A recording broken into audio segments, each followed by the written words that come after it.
Kawawa talaga niya Mr. Maravillas kung si Inday ang maging successor. Ang strategy po ng China sa pakikipagsabuatan po ay para pabulukin na lang po yung Sierra Madre.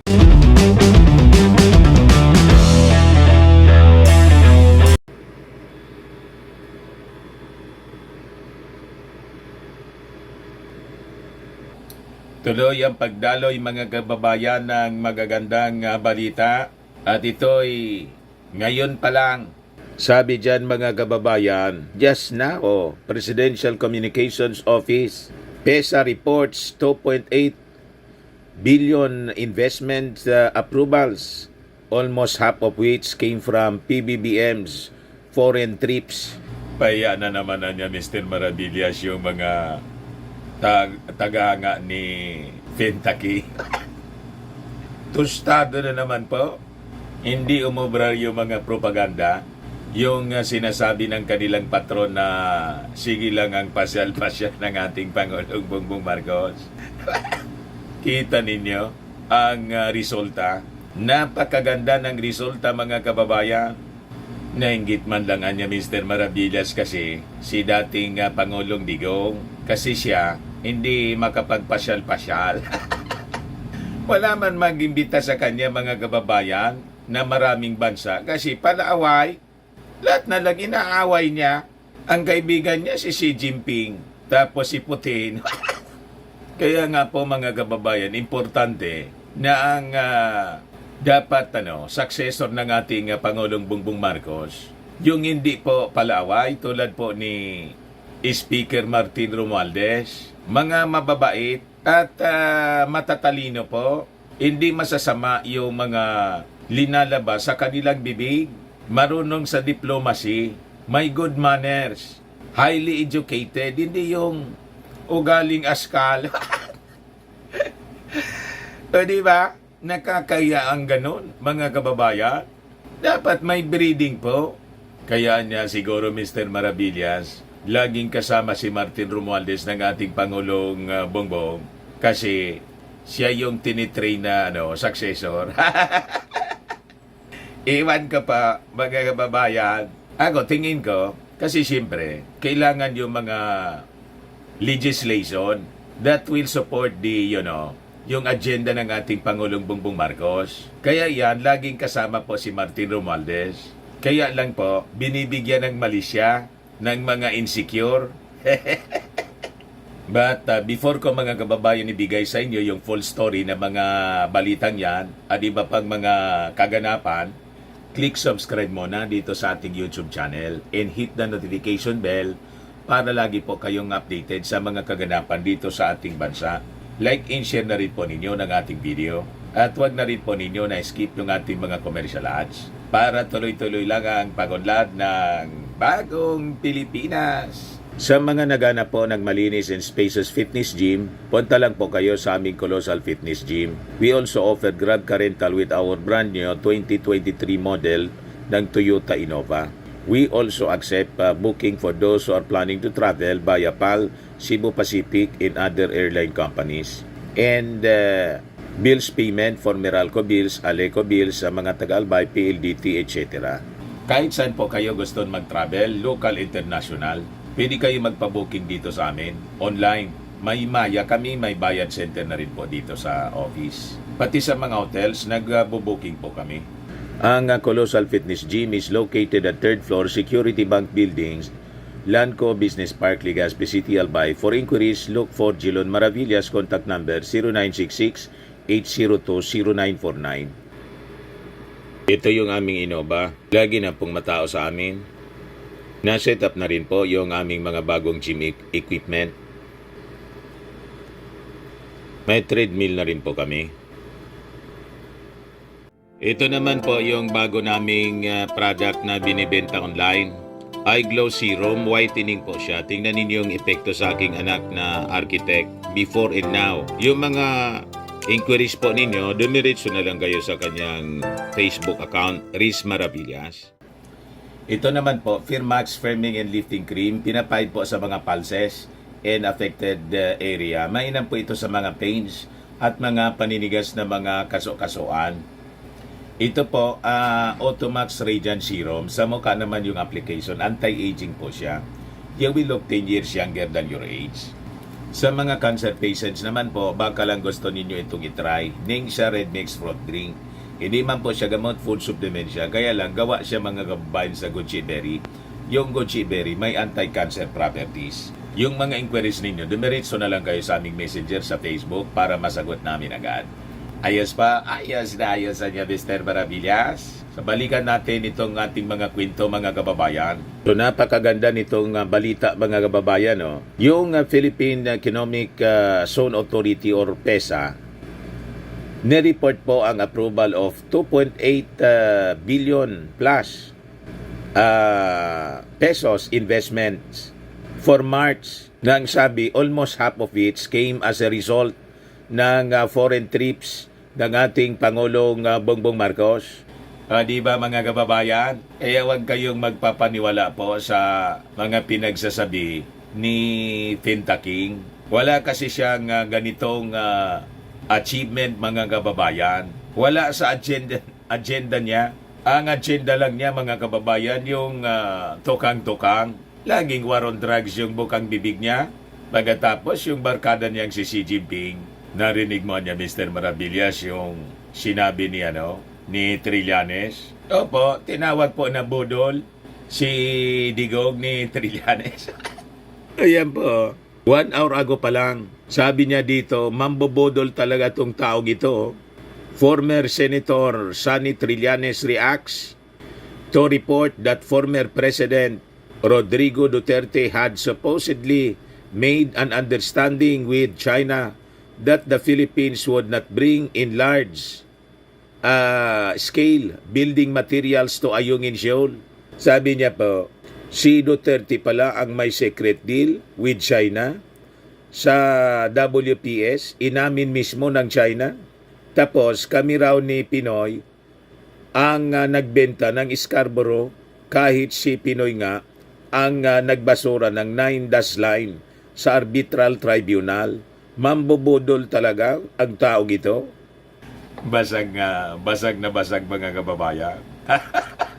Ito yung balita, mga kababayan. Duterte reportedly made an understanding with China. Yung mag-ama po, best friend po si Xi Jinping. Sabi dyan, former President Rodrigo Duterte, famous and infamous for promising a pivot to China, had supposedly made this understanding with China that the Philippines would not bring in large-scale building materials to Ayungin Shoal.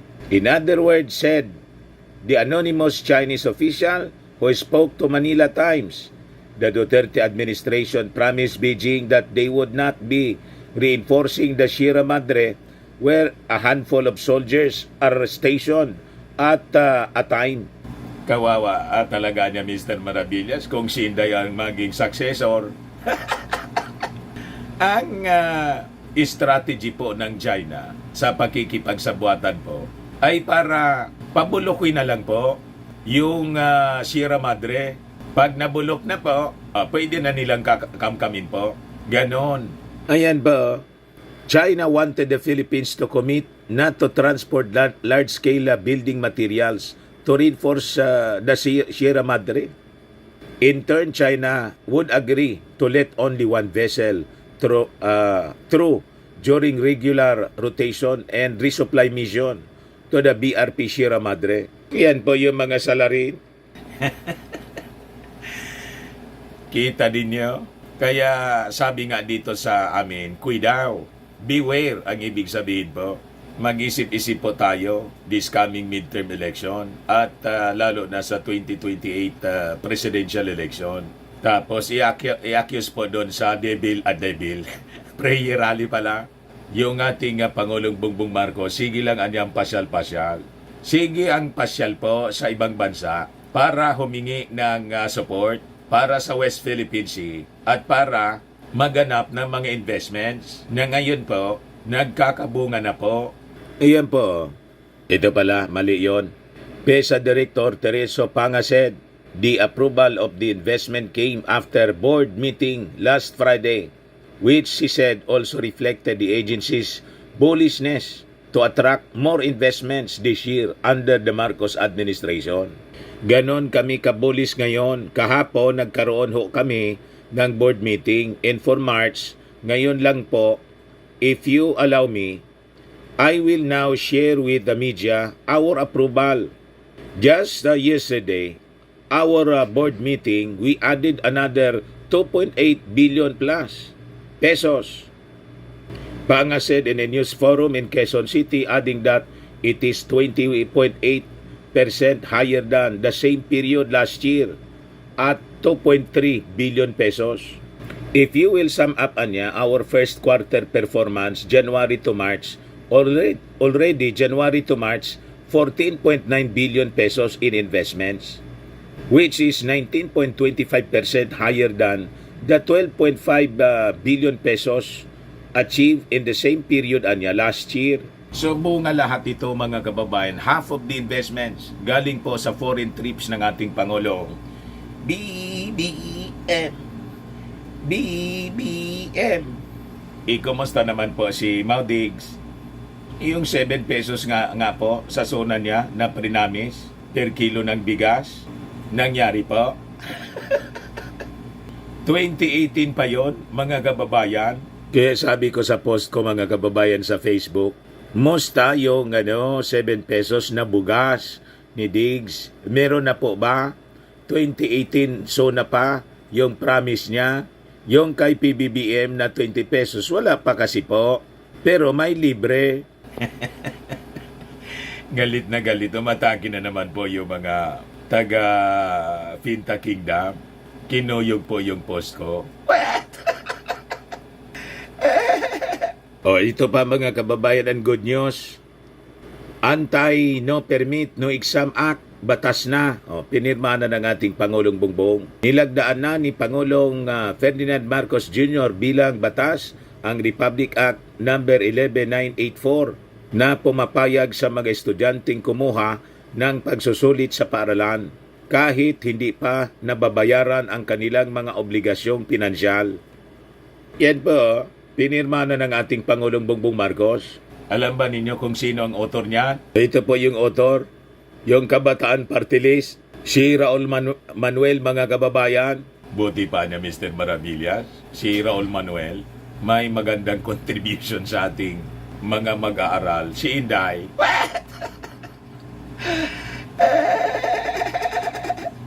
Ang contribution po ni Inday, yung nadagdag na vocabulary, tambaluslos, at saka yung duck hair clip, pinaintulutan niya. Saka siyempre, yung pagtanggal po sa mga classrooms ng mga visual aids. Magkikita po ninyo yung ating Pangulong Bongbong Marcos. Kahit hindi niya kalyado, alam naman natin na mga antay, yung mga Kabataan Party List, militant, congressmen. Pero nakita ng ating Pangulo, makakatulong sa ating mga mag-aaral at sa mga magulang. Pinirma niya, batas na siya ngayon. Hindi siya po namimersonal. You see? Ngayon, sa iba pang balita mga kababayan, yung controversy doon sa gustong gawing pananampal po back to back ni Atty. Glenn Chong sa ating First Lady, sumaklolo na rin po yung ilang mga mambabatas. Ayan po. Two salons demand apology from Chong for threatening to slap First Lady. Dapat niya mag-public apology itong si dating Congressman Glenn Chong. Sabi ko nga po, doon sa unang video natin kagabi, kailangan siguro isailalim sa disciplinary action. Member siya ng bar. This bar, tingnan po ng ating mga buting congressmen kung pwede ba silang kung pwede ba siyang kasuhan ng disbarment. Kasi po, nakakasira siya sa profesyon ng mga abogado. At binasa natin yung lawyer's oath. Gross violation ng kanilang oath mismo bilang abogado. Sabi dito, Surigao del Sur 2nd District Representative Johnny Pimentel in Surigao del Norte 2nd District Robert Ace Barbers are demanding a public apology from former Biliran Lone District Congressman Glenn Chong after he publicly threatened to slap First Lady Lisa Araneta Marcos in the face. Grabe ang galit po. Gustong manakit. Hindi man siya inaano. Talaga niya may mga diferensya talaga.